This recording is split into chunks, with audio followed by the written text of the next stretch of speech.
Hello viewers, in today's video I am going to show how to see your Discord password.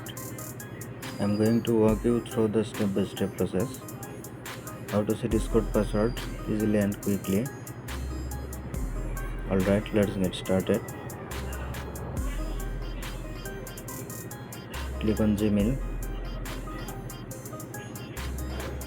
Click on Gmail ID.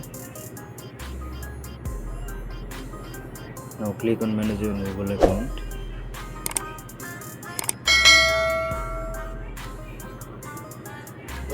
And now click on security and sign in.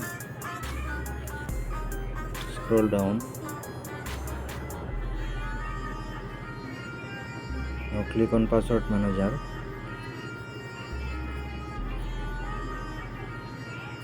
You will find all your set password here. If you want to view Discord password, and click on Discord. Your pattern lock. Now you can view your password here.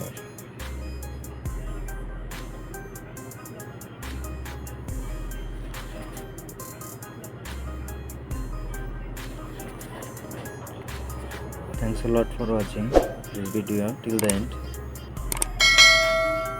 If you found it helpful, don't forget to subscribe. Thank you.